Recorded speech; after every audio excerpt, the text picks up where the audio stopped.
Nahmaduhu wa nasta'inuhu wa nastaghfiruh wa natubu ilaihi wa na'udzu billahi min syururi anfusina wa sayyiati a'malina.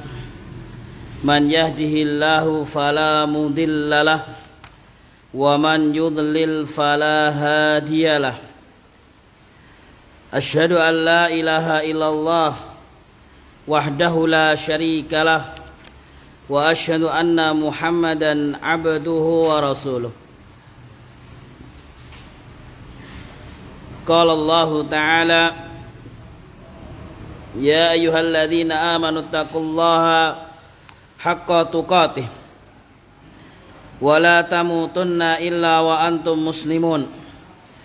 Wa qala ta'ala, ya ayyuhan nasu taqu rabbakumul ladzi khalaqakum min nafsin wahidah wa khalaqa minha zawjaha wa bassa minhuma rijalan katsiran wa nisaa'a wattaqullaha alladzi tasaaluna bihi wal arham innallaha kana 'alaikum raqiba.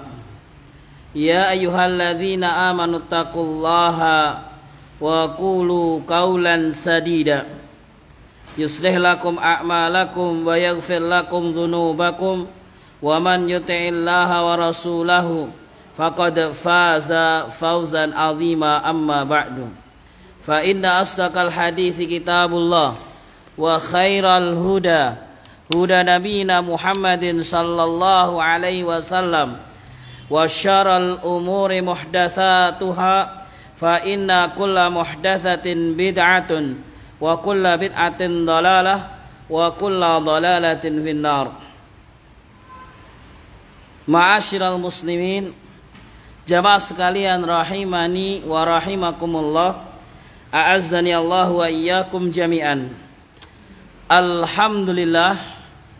Alhamdulillahilladzi bi ni'matihi tatimmus salihah.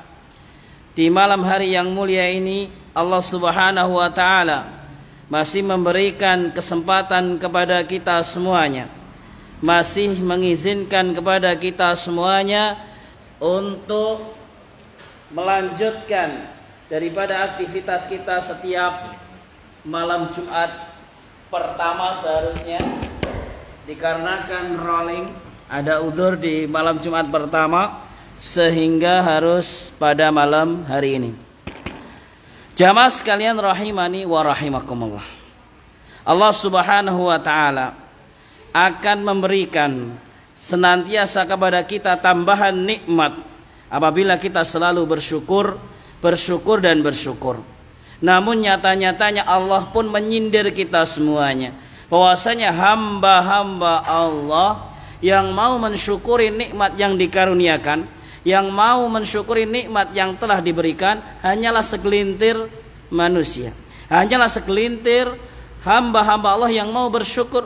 Sehingga Allah menyebutkan di dalam firman-Nya, a'udzubillahi minasyaitonirrajim wa qalilum min ibadiyasyakur. Dan sedikit sekali hamba-hamba Allah yang mereka bersyukur.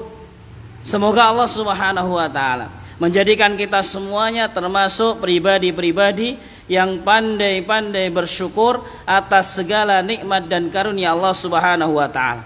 Di antara nikmat yang terbesar, di antara nikmat yang paling mulia, di antara nikmat yang paling agung yang kita rasakan pada hari ini sampai detik ini adalah nikmat Islam wal iman. Kenikmatan kita berada di atas agama Islam, lebih-lebih lagi di atas petunjuk Nabi sallallahu alaihi wasallam.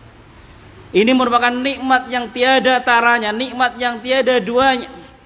Bagaimana mungkin nikmat yang termahal ternyata Allah berikan kepada kita semuanya.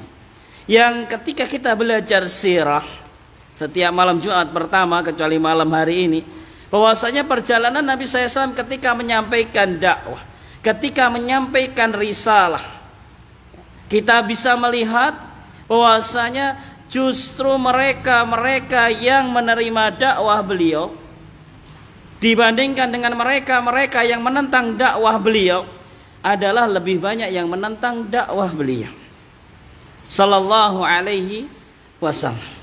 Bagaimana orang-orang terdekat beliau, dari keluarga-keluarga beliau, dari misalnya paman Abu Lahab, dari misalnya orang yang sudah dianggap menjadi orang tuanya sendiri, yaitu paman Abu Talib, yang dari usia 10 tahun Rasulullah Shallallahu Alaihi Wasallam di usia 10 tahun atau dalam riwayat 8 atau 9 tahun sudah mengasuh Rasulullah Shallallahu Alaihi Wasallam. Paman Abu Talib tidak pernah mendapatkan aib dari Rasulullah Shallallahu Alaihi Wasallam. Paman Abu Talib, begitu pula keluarga dan orang-orang yang di sekitarnya tidak pernah menjumpai aib dari Rasulullah SAW, tidak pernah menjumpai cacat dari Rasulullah Shallallahu Alaihi Wasallam, yang bahkan mereka memberikan julukan kepada Rasulullah SAW dengan Al-Amin, orang yang paling terpercaya, orang yang paling amanah.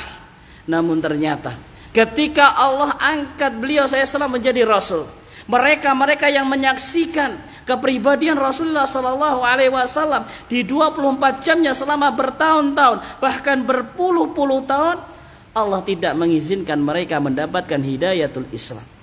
Maka ketika kita mengetahui paman beliau yang sudah seperti ayahanda sendiri, yaitu Abu Talib, di akhir hayatnya Rasulullah SAW sampai menunggu agar ada harapan paman Abu Talib mau mengucapkan 2 kalimat syahadat, yang sampai Rasul mengatakan, ya ammi, duhai pamanku, uhaju bihi indallah yaumal qiyamah. Ketika engkau mau mengucapkan 1 kalimat ini, walaupun engkau belum pernah bersujud kepada Allah, tetapi aku akan bersaksi nanti di hari kiamat. Karena memang Rasulullah SAW bersabda di dalam hadis yang lain, man akhiru kalamihi la ilaha illallah dakhalal jannah, atau kama qala Rasul SAW. Siapa yang di akhir hayatnya mampu mengucapkan 2 kalimat syahadat, maka Allah akan masukkan ke dalam surganya. Jamaah sekalian rahimani wa rahimakumullah. Lantas ketika kita ingat selalu akan kisah-kisah tersebut, ingat kisah masa lalu, masa di mana Rasulullah SAW berjibaku di dalam mendakwahkan Islam. Lebih banyak aral rintangan yang didapatkan Rasulullah SAW ketika di Quraisy, ketika Amul Huzn, paman Rasulullah SAW Abu Talib meninggal dunia, istri beliau Khadijah meninggal dunia, kemudian mengadakan perjalanan ke Taif bersama Abu Bakar As-Siddiq radhiyallahu taala anhu, mengharapkan, menginginkan bahwasanya di sana keadaan jauh lebih baik, menginginkan di sana nanti mereka akan menerima dakwah Nabi SAW. Namun ternyata di luar dugaan, karena Rasulullah tidak mengetahui hal-hal yang gaib, bahwasanya di sana pun akan ditentang. Bahkan lebih parah dan lebih dahsyat, mereka mengutus anak-anak kecil untuk melempar dengan batu Rasulullah SAW. Maka ini sebuah ihanah kepada Rasulullah SAW. Namun Rasulullah SAW dengan kesabarannya, Rasulullah SAW justru doakan mereka. Jamaah sekalian rahimani wa rahimakumullah. Lantas kehidupan kita di zaman yang jauh dari Rasulullah SAW, berjarak 14 generasi, 1400 tahun yang lalu, 14 abad yang lalu, tetapi Allah berikan hidayatul Islam, hidayatul iman kepada kita.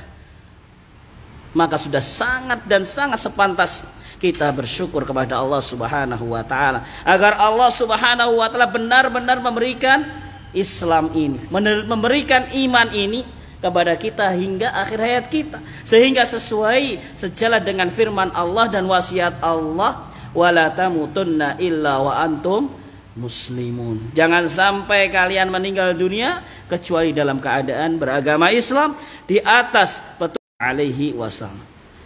Jamaah sekalian, azni Allah wa iyyakum jami'an.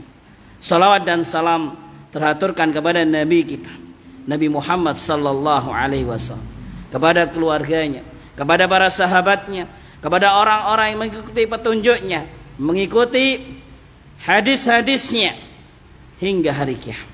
Semoga Allah Subhanahu wa taala menjadikan kita istiqamah, karena merupakan kenikmatan yang terbesar setelah iman Islam adalah istiqamah. Karena Nabi sallallahu alaihi wasallam pernah memberikan wasiat kepada sahabat Nabi sallallahu alaihi wasallam yang ia bertanya kepada Nabi, "Kulli fil Islam ya, aku bertanya kepada engkau ya Rasulullah SAW. La as'alu ahadan khairak. Atau kama ja'a fil hadis. Atau sebagaimana yang telah datang di dalam hadis. Aku tidak akan bertanya kepada yang lainnya selain engkau wahai Rasul sallallahu alaihi wasallam. Qala qul amantu billah tsumma astaqim. Katakanlah untuk selalu dengan keyakinan yang kuat, aku beriman kepada Allah Subhanahu wa taala. Selalu mentauhidkan Allah Subhanahu wa taala di atas segala-galanya. Yang pertama adalah selalu mentauhidkan Allah, selalu beriman kepada Allah. Namun keimanan adalah harus dibarengi dengan amalan, amal saleh, melakukan ketaatan, meninggalkan yang diharamkan, sehingga Rasul menyebutkan tsumastaqim, kemudian istiqomah. Hal ini sejalan dengan wasiat Allah, firman Allah Subhanahu wa taala.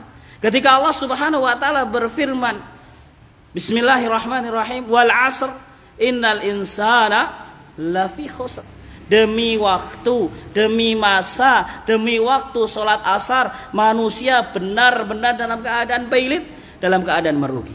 Illalladzi na'ama.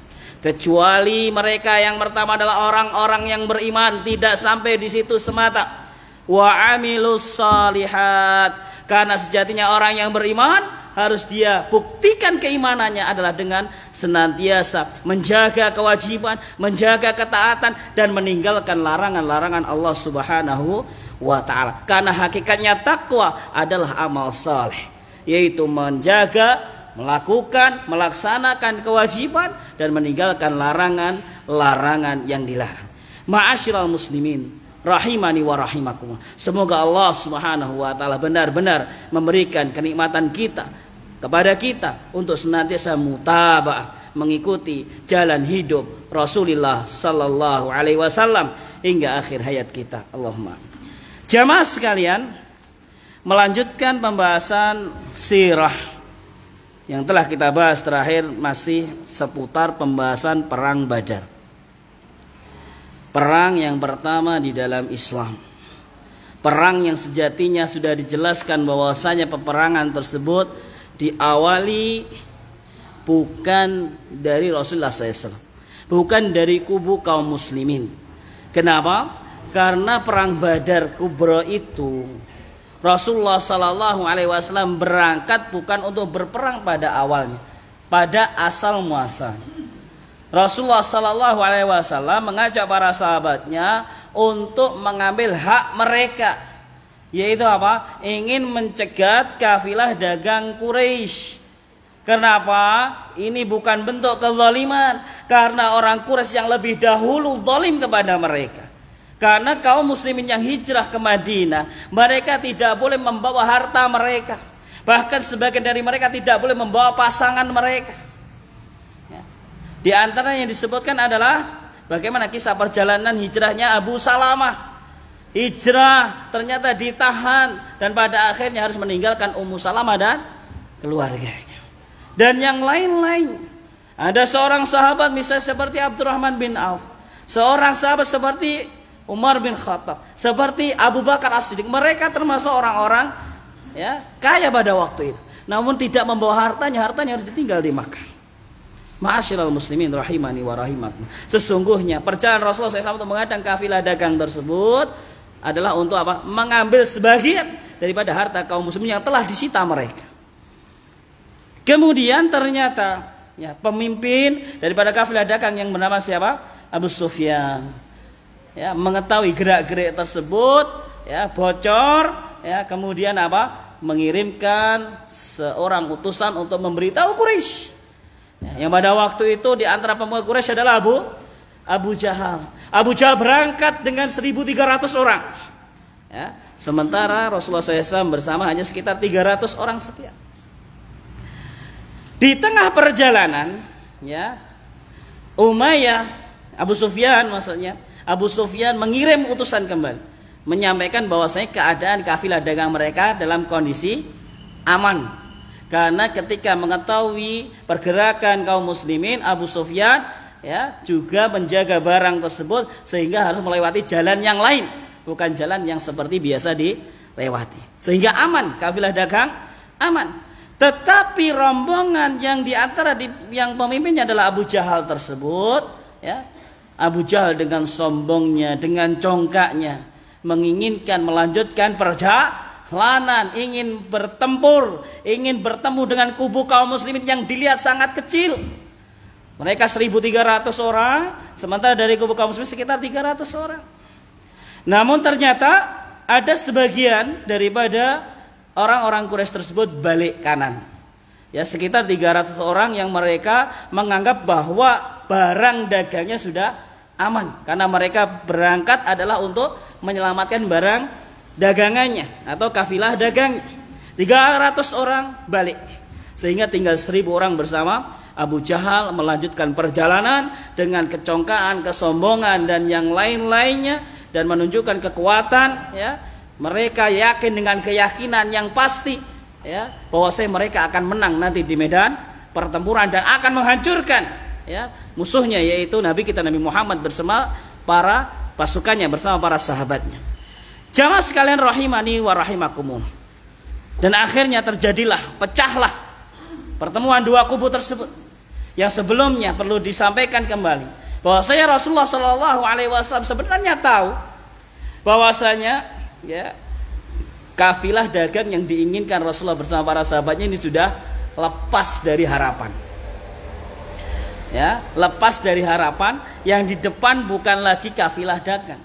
Para sahabat belum tahu, para sahabat belum mengetahui yang di depan ini adalah pasukan perang yang akan menghadapi mereka.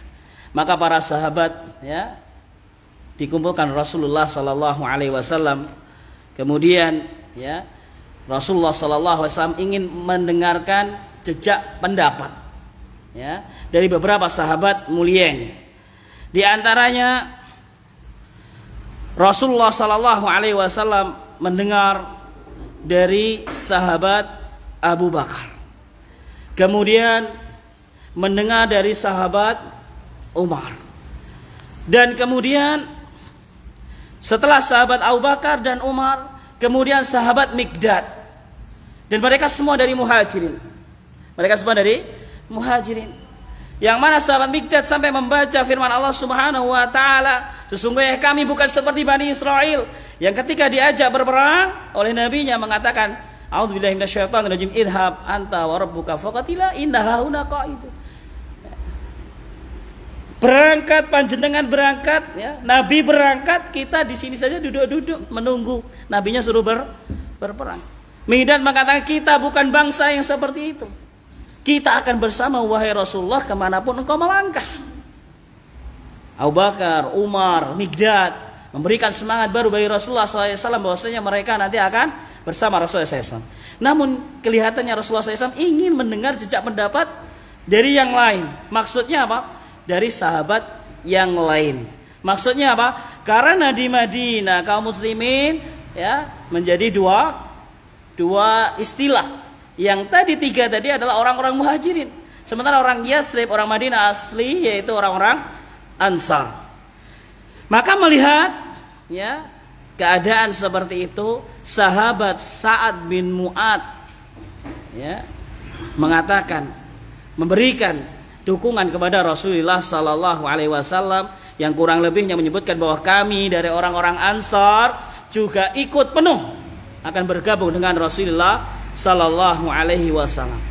Maka Rasulullah SAW bersemangat membawa sahabat-sahabatnya, ya, menghabarkan bahwasanya di depan sudah apa? Bukan lagi kafilah dagang yang hanya beberapa orang, tidak, tapi di depan adalah pasukan perangnya Quraisy yang dipimpin oleh Abu Jahal di antara pemimpinnya. Maka pecahlah pertemuan dua kubu daripada orang-orang kafir Quraisy dengan kaum muslimin, baik dari Muhajirin maupun Ansar, pada bulan Ramadan. Wa fis sabahi wa wasabahi yaumil jumu'ah as-sabi'ata asyrata min syahr Ramadan, ya, syahri tsaniyah sanati tsaniyah hijriyah, ya, pada pagi hari di hari Jumat 17 Ramadan. Bertemulah dua kubu daripada Quraisy dan kubunya Rasulullah SAW. Rasulullah SAW berdoa dengan doa yang luar biasa. berdoa mengharapkan kepada Allah Subhanahu wa taala dengan harapan yang luar biasa. Dari kisah ini, dari kisah perang Badar ini, kita melihat doa Rasulullah dengan sesungguh-sungguhnya. Maka menunjukkan bagaimana dengan kita ketika kita berdoa kepada Allah tanpa doa yang dengan sungguh-sungguh mengharapkan doa-doa kita terkabul. Rasul SAW ketika berdoanya pun dengan sungguh benar-benar menghambakan diri kepada Allah Subhanahu wa taala. Kita yang berdoanya setengah-setengah, ya Allah gak kabulkan. Doanya ya, sambil santai, nggak pernah ya, khusyuk, mintanya dikabulkan. Maka dari kisah perang Badar kita benar-benar melihat bagaimana para sahabat melihat Rasulullah SAW bermunajat kepada Allah, berdoa dengan doa yang luar biasa khusyuknya, meminta pertolongan hanya kepada Allah Subhanahu wa taala. Maka terjadilah perang Badar tersebut. Yang perang Badar tersebut diawali dengan pertarungan one by one, satu lawan satu. Pertarungan dari Utbah bin Rabi'ah, kemudian Syaibah bin Rabi'ah, Walid bin Utbah, ini dari orang-orang Quraisy. Yang dari kaum muslimin adalah Ubaidah, kemudian Hamzah dan Ali. Ya, Utbah, Syaibah, Walid ya, bertemu dengan kaum muslimin, yaitu sahabat Ubaidah, sahabat Hamzah dan sahabat Ali. Yang mana pertempuran tersebut tentu dimenangkan oleh kaum muslimin. Dan kemudian bertempurlah dua pasukan, yang mana di perang tersebut Allah Subhanahu wa taala tunjukkan kekuasaan Allah Subhanahu wa taala dengan mematahkan dan menghancurkan kesombongan Abu Jahal, ya, yang dia dengan congkak dan sombongnya, dengan keyakinannya dia akan menang di dalam pertempuran tersebut dengan mengandalkan jumlahnya. Namun ternyata Allah tunjukkan bahwasanya Abu Jahal nanti tewas di pertempuran Badar tersebut. Dan yang lebih ya, mentakjubkan bahwasanya yang merobohkan atau yang menggugurkan daripada Abu Jahal adalah dua anak kecil, dua remaja yang bernama Mu'ad dan Mu'awwid bin Afra. Mu'ad dan Mu'awwad bin Afra, yang mana mereka mencari informasi kepada Abdurrahman bin Auf. Ya ammi, wahai paman. Biasa mereka manggil kepada seseorang yang lebih tua dengan ya ammi. Ya, dalam bahasa Arab hubungan keluarga, ya hubungan mahram, kita harus mengetahui ada ammun, ada khalun. Kalau ammun ini saudara ayah, ya saudara ayah. Kalau khalun saudara ibu. Ya, kita harus memahami sekilas tentang ammun sama khalun. Dua-duanya mahram bagi seorang wanita. Namun nanti apabila ada hubungan pernikahan dan yang lainnya yang bisa mewakili ayahanda menikahkan atau menjadi wali seorang wanita adalah yang ammun, bukan yang khalun. Jadi saudara ayah, bukan saudara ibu. Jadi ada ammun, ada khalun. Namun di bahasa sehari-hari biasa kita memanggil kalau di sini om gitu ya, itu menggunakan kata ammi, ya ammi. Abdurrahman bin Auf dipanggil ya ammi. Wahai paman, tunjukkan kepadaku hari ini Abu Jahal. Tunjukkan padaku Abu Jahal. Si dua remaja ini, Mu'ad dan saudaranya ini, tidak ngerti, belum pernah tahu Abu Jahal. Tetapi sering mendengar bahwasanya dulu di Quraisy, dulu di Mekah, Abu Jahal ya subur Rasul SAW. Abu Jahal ini kebiasaannya mencaci maki Rasul SAW, mencaci Rasulullah Sallallahu Alaihi Wasallam. Pernah suatu waktu Rasul SAW disakiti, ya, dengan luar biasa, ya, sampai kesakitan, ya. Sampai ada seorang budak, ya, wanita yang pergi lapor kepada paman Rasulullah Sallallahu Alaihi Wasallam, ya, Hamzah atau Abbas, ya, kurang lebih Kalau tidak salah Hamzah. Di cerita sebelumnya sudah pernah kita bahas. Kemudian Muhammad Rasulullah SAW tersebut memukul Abu Jahal. Ya. Saking seringnya mengganggu Rasulullah SAW. Maka si anak Mu'ad tadi, atau si remaja Mu'ad tadi, ya, seorang pemuda yang bernama Mu'ad dan saudaranya tadi, dan Mu'awwid, bertanya kepada Abdurrahman bin Auf, "Ya Ami, tunjukkan kepadaku Abu Jahal. Kenapa? Dia yang sering mencaci, yang mengganggu Rasul sallallahu alaihi wasallam. Di sebuah kesempatan karena perang berkecamuk, terlihatlah Abu Jahal. Ditunjukkanlah Abdurrahman bin Auf. Itu Abu Jahal. Maka dua pemuda tadi berlari mengejar Abu Jahal. Yang satu menebas kakinya, ya, dan yang satu menebas bagian tubuh yang lain hingga kukullah Abu Jahal. Dan mereka semua lari kepada Rasulullah SAW. Ya, rebutan, mengakunya rebutan. Ya Rasulullah, saya yang membunuhnya. Ya Rasulullah, saya membunuhnya. Nabi SAW memberikan dukungan kepada mereka, menghibur mereka berdua. Kalian semua yang telah menggugurkannya. Ya. Tetapi pada saat itu sebenarnya Abu Jahal belum tewas. Ya. Setelah beberapa waktu setelahnya, ya, ketika perang telah usai, ya, dan bergelimpangan daripada orang-orang Quraisy, ya, korban tewas daripada orang-orang Quraisy dan beberapa orang syahid dari kaum muslimin, maka dicarilah Abu Jahal dan ditemukan oleh Abdullah bin Mas'ud. Maka Abdullah bin Mas'ud inilah yang menjadi eksekutor, yang membunuh, yang memenggal Abu Jahal. Jamaah sekalian rahimani wa rahimakumullah, a'azzani Allahu wa iyyakum jami'an.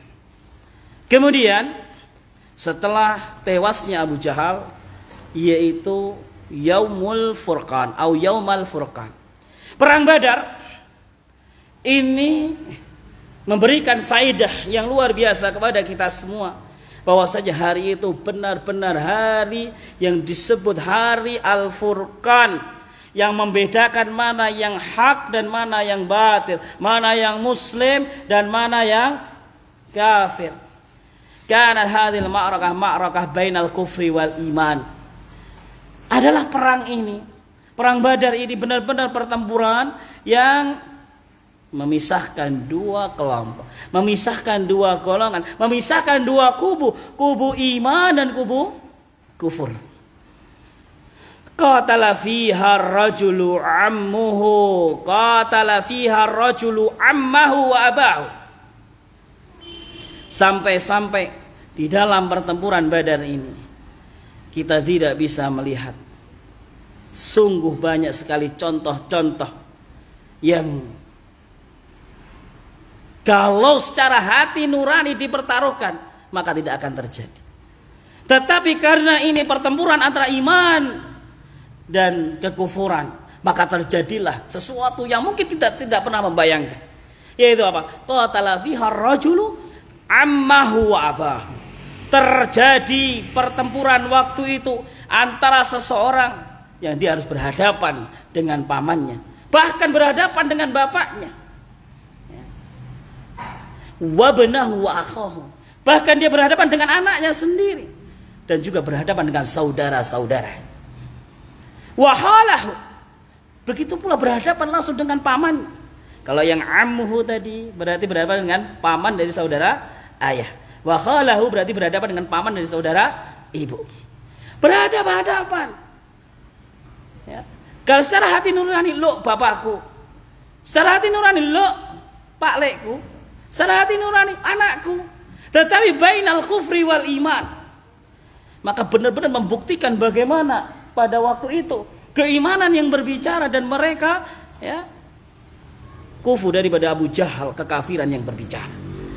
Mereka bertempur tidak melihat lagi mana bapak, mana anak, tidak melihat lagi mana saudara, mana kerabat, wadnahu, dan kerabat-kerabatnya ataupun yang lainnya daripada teman-teman dekat.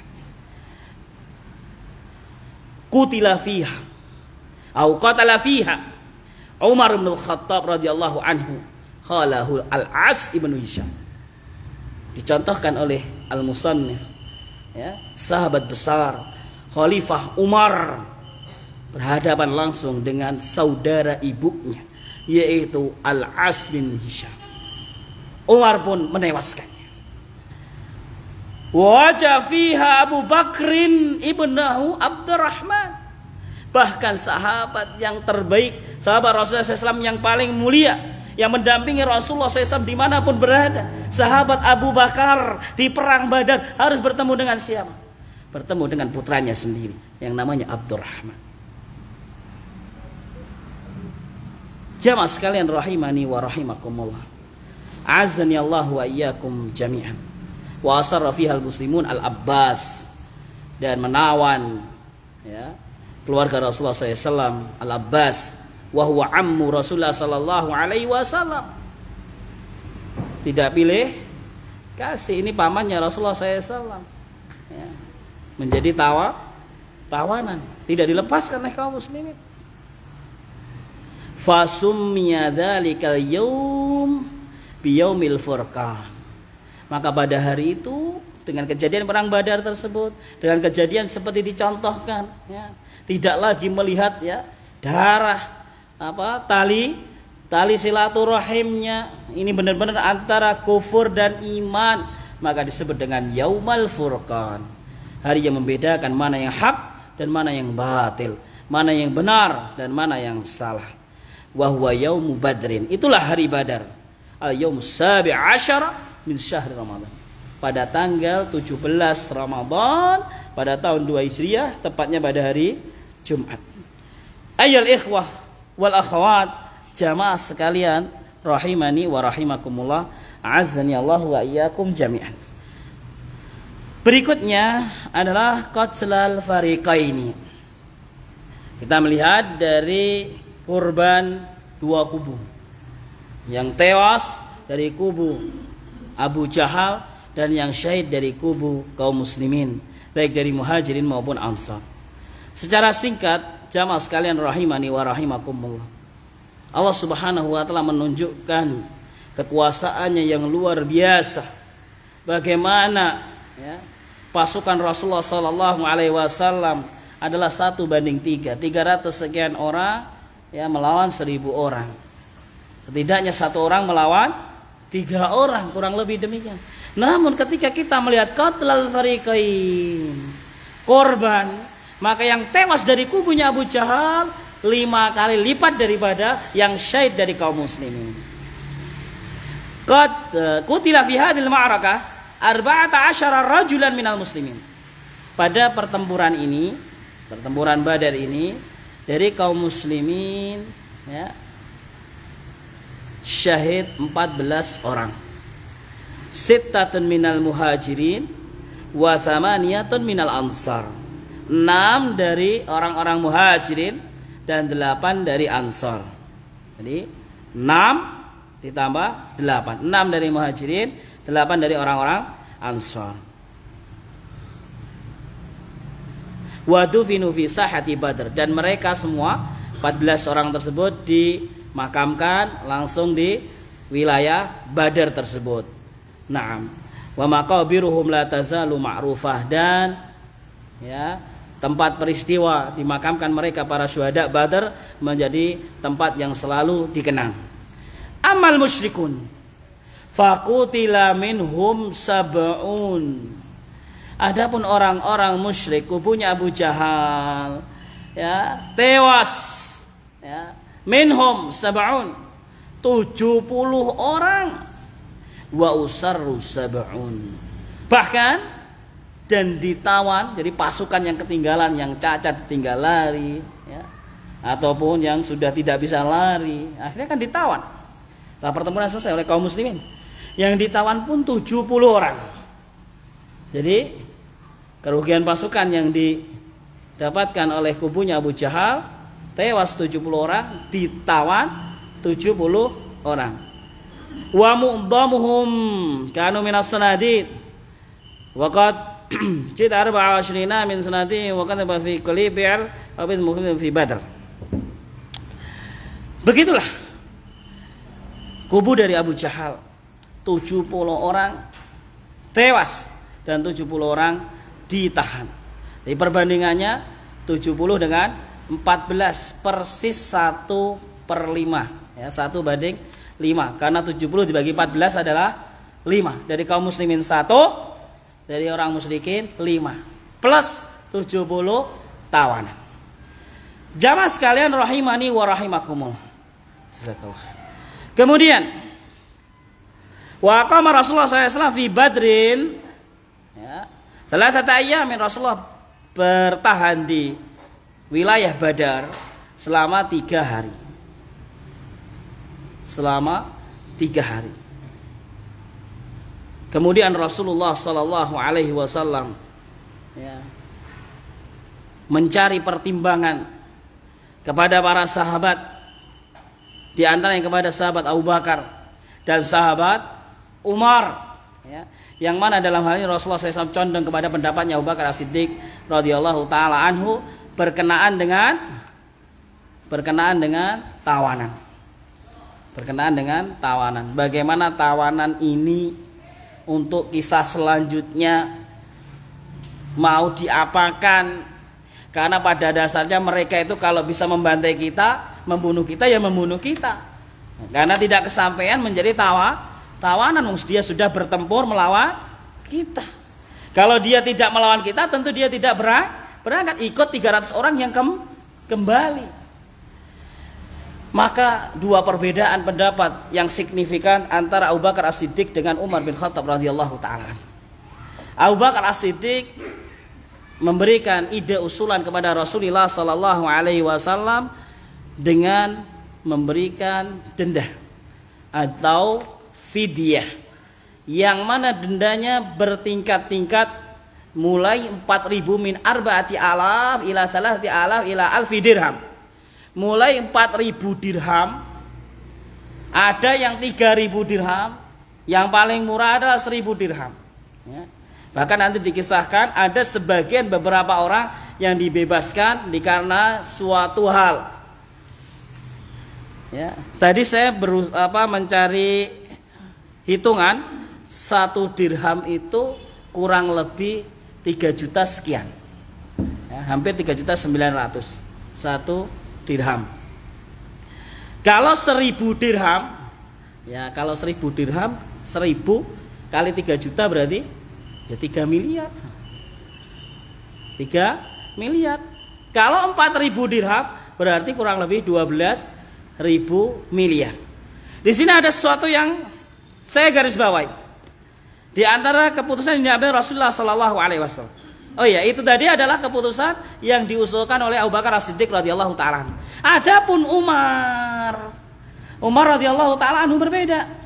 Memberikan ide usulan bahwasanya mereka itu kan ya pada dasarnya juga memerangi kita. Pada dasarnya mereka juga bertempur untuk kita, bertempur kepada kita. Ya karena belum terbunuh atau belum membunuh makanya ditawan. Maka Umar mengusulkan untuk dibunuh mereka semua, dihabiskan mereka semua. Tapi Rasulullah SAW memilih pendapatnya Abu Bakar As-Siddiq radhiyallahu taala anhu. Nah,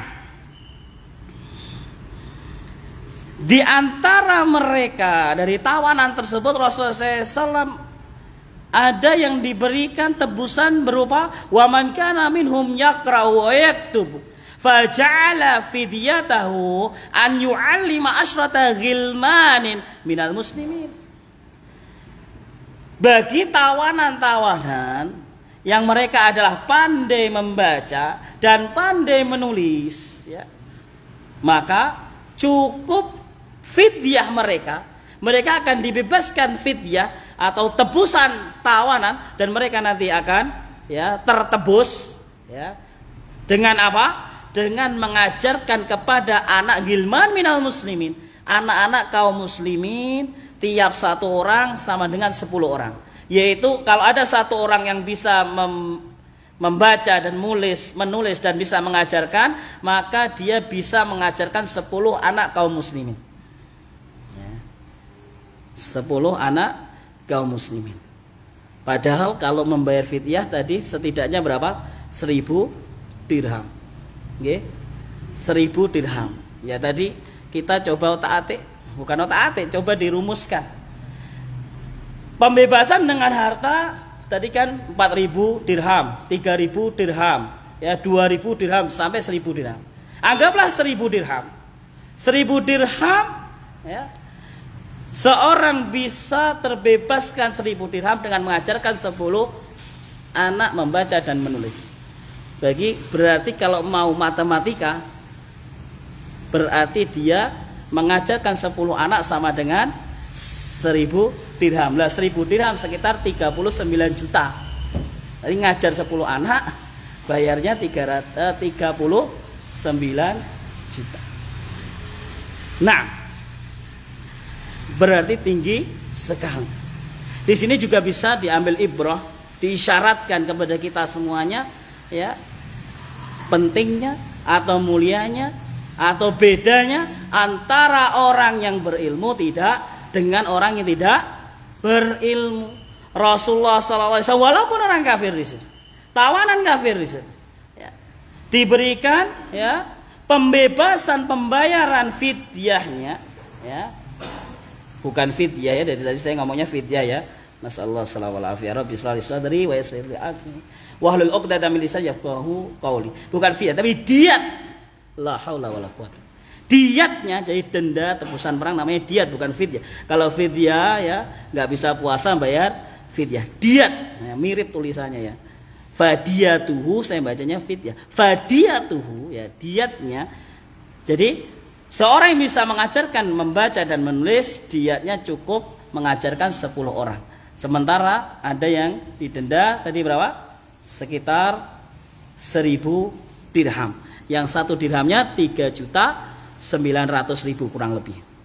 Jamaah sekalian rahimani wa rahimakumullah, a'azzani Allah wa iyyakum jami'an. Dan di antara tawanan itu ada seseorang yang merupakan keluarga dari Rasulullah SAW, ya.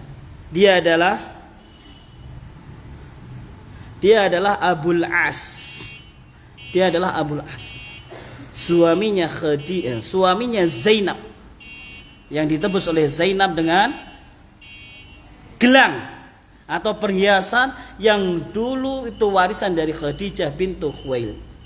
Singkat cerita, ya, Abul As ini dibebaskan. Ini menunjukkan bahwasanya Abul As belum masuk Islam ketika proses ini, karena dia termasuk bagian dari tawanan. Maka Abul As dibebaskan dengan syarat karena posisi Zainab adalah putri Rasulullah SAW. Semua putri Nabi SAW mengikuti seruan Rasulullah SAW. Tapi tidak dengan Abul As. Abul As dibebaskan di sini dengan syarat fatlaqahu ba'da an ishtarata alaihi, ya. Ya. Setelah diberikan syarat, diberikan jaminan tadi oleh apa? Gelang peninggalan Khadijah, ya, milik Zainab. Maka diberikan, ya, imbal balik dengan terbebasnya Abul As, Zainab harus bisa hijrah ke Madinah. Jadi Abul As dilepas ke sana, jaminannya apa? Harus bisa membuka jalan untuk Zainab bisa hijrah ke Madinah, bisa bertemu dengan ayahanda dan kaum muslimin di Madinah. Jamaah sekalian rahimani wa rahimakumullah, a'azzani Allah wa iyyakum jami'an. Begitulah kisah perang Badar yang penuh dengan hikmah-hikmah, yang mana di dalamnya banyak sekali, ya, hikmah-hikmah. Yang terbesar yang kita ketahui adalah Yaumal Furqan, hari di mana pembeda antara kekufuran dan keimanan, yang pada poin ini, dan kita akan selesaikan satu bab lagi secara singkat di kepulangan Nabi Muhammad SAW dari perang Badar tersebut, mendapatkan kabar duka, ya. Setelah Nabi SAW disambut dengan meriahnya kaum muslimin di Madinah dengan kemenangan Rasulullah SAW dan kaum muslimin, ya, yang ketika itu di antara sahabat beliau yang tidak bisa ikut serta di perang Badar adalah menantu beliau yang bernama Utsman bin Affan. Ya. Jadi kalau ada fitnah bahwasanya Utsman bin Affan tidak ikut perang, bukan. Utsman bin Affan tidak ikut perang Badar lantaran istri beliau radhiyallahu taala anhu, yaitu putri Rasulullah SAW yang bernama Ruqayyah, dalam keadaan sakit keras, sehingga suaminya Utsman harus menunggu Ruqayyah. Kedatangan Rasulullah SAW dari pertempuran Badar tersebut, ternyata Ruqayyah meninggal dunia dan ketika itu baru saja dimakamkan. Ya. Ketika Rasulullah SAW tiba mendapatkan kabar yang demikian, ya. Namun singkat cerita bahwasanya setelah beberapa waktu kemudian Rasulullah SAW zawwaja ibnatahu Umma Kulthum bi Utsman radhiyallahu taala. Ya, setelah beberapa waktu setelah istirahatnya Rasulullah SAW di Madinah, maka Rasulullah kembali menikahkan putrinya yang bernama Ummu Kulthum dengan sahabat Utsman bin Affan. Dari kisah tersebut maka menjadilah sebuah gelar bagi sahabat Utsman bin Affan, bahwasanya sahabat Utsman bin Affan mendapat julukan apa? Dzun Nurain, ya, pemilik dua nur, pemilik dua nurain, cahaya, ya. Karena apa? Rasulullah SAW menjadikan menantu dua kali, menikahkan dengan kedua putrinya. Namun catatan, Rasulullah SAW tidak menggabungkan dua saudari, ya, tidak menggabungkan dua saudari dalam satu waktu. Rasulullah menikahkan dengan Utsman, Rasulullah menikahkan Ruqayyah dengan Utsman. Ketika Ruqayyah meninggal dunia, baru menikahkan kembali dengan putri yang lainnya yaitu Ummu Kulthum. Bukan satu waktu menikahkan dua saudari, dan itu tidak dibolehkan. Ma'asyiral muslimin rahimani wa rahimakumullah, azzani Allah wa iyyakum jami'an. Insyaallah di pertemuan yang akan datang, pertemuan selanjutnya, semoga Allah Subhanahu wa taala mudahkan kita semuanya. Kita akan membahas kejadian-kejadian atau kisah yang lainnya seputar daripada sirah nabawi ini. Semoga Allah Subhanahu wa taala menjadikan apa yang kita sampaikan bersama menjadi ilmu yang bermanfaat. Allahumma inna nas'aluka ilman nafi'an wa rizqan thayyiban wa amalan mutaqabbalan. Subhanakallahumma wa bihamdika asyhadu an la ilaha illa anta astaghfiruka wa atubu ilaik. Wa akhiru da'wana alhamdulillahi rabbil alamin. Assalamualaikum warahmatullahi wabarakatuh.